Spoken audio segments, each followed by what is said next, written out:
Şölenler, yüreklerimizin sesleri, sevgilerimizin nefesleri. Hele de bugün Deveboynu Yaylası'nda bu mis gibi kekik kokusunun arasında sesleriyle, sazlarıyla bize nefes olan, bize söz olan isimler var ise işte şölenlerin tadı bir başka oluyor.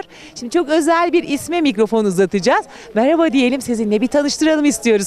Efendim merhabalar. Merhabalar, merhabalar. Ben de böyle bir özel bir yerde olduğum için tabii ki onun keyfini, mutluluğunu yaşıyorum. Yörük Türkmen Şenliği'nde olmanın, böyle bir ortamda olmanın güzelliğini, bu havayı teneffüs etmeyi hakikaten çok farklı bir ortam. Bu kültürel değerlerimizi, bu geleneğimizi, göreneğimizi yaşattığınız için ve biz de bunlara bir nebze olsa da katkıda bulunduğumuz için ben de kendimi mutlu hissediyorum. Çok sağ olun. Çok teşekkür Sizlerin ederim. varlığıyla kat ve kat artıyor bu yaşanmışlık ve yaşanacak olanlar. Ama izleyicilerimiz merak ediyordur. Sizi kısaca bir tanıtalım, sizden ve sizin kültürünüzden bahsedelim. Ne dersiniz? Tabii ki. Kültürümüz zaten bizim de aynı kültür değerlerimiz. Aynı frekanstayız. Ben Balıkesir Edremitliyim. Kaz Dağları'ndan. Köyüm Çamlıbel Köyü. Ben de bir yörük olarak tabii ki bu kültürel değerleri biz de kendi içimizde yaşıyoruz. Hiçbir farkımız yok. Tamamen bu tarihler öncesinden günümüze kadar gelen bu değerleri hep beraber yaşıyoruz. Yaşatmaya da çalışıyoruz. Bu arada inşallah gelecek kuşaklara da, genç nesillere de bundan sonraki dönemde bütün bu değerleri inşallah kuşaktan kuşağa elimizden geldiğince hep beraber aktarmaya çalışacağız. Emeğinize, yüreğinize sağlık olun, diliyoruz sağ biz olun, de sağ olun. Ali Bey. Ve sizi şimdi o özel ve güzel sesinizle hiç aracı olmadan izleyicilerimizle baş başa bırakmak istiyoruz ve teşekkür ediyoruz. O zaman onlara içimden geldiği gibi bir türkü göndereyim. Buyurun. Yayladan gel allı gelin yayladan, kesme ümidini Kadir Mevla'dan, Kadir Mevla'dan.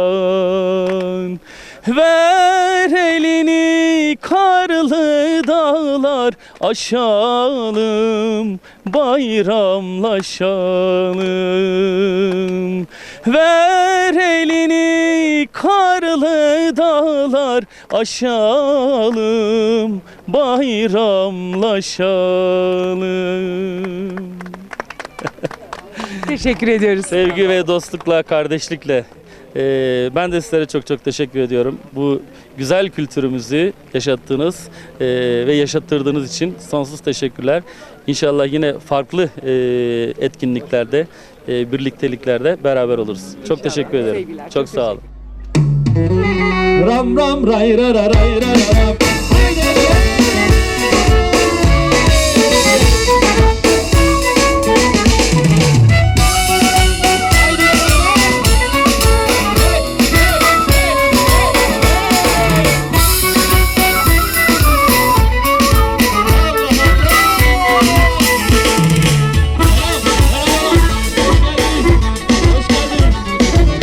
Tellidir yavrum adam tellidir, tellidir aman.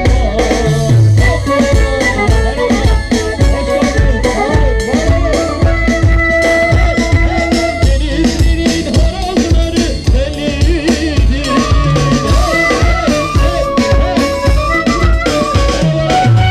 Ötüver gülüm güyatıver, geniş olan gam zamanı değildir. Geniş olan gam zamanı değil. Sağ olun. Aslan çardaktan, hoş bulduk. Suyu bardaktan. Bir yapıyorum da kaçıvan kız limon yanaktan. Havanin limon yanaktan. Aslan yıkıldı, suyu sıkıldı. Bugün çınarası duymadım, canım sıkıldı. Havanin canım sıkıldı.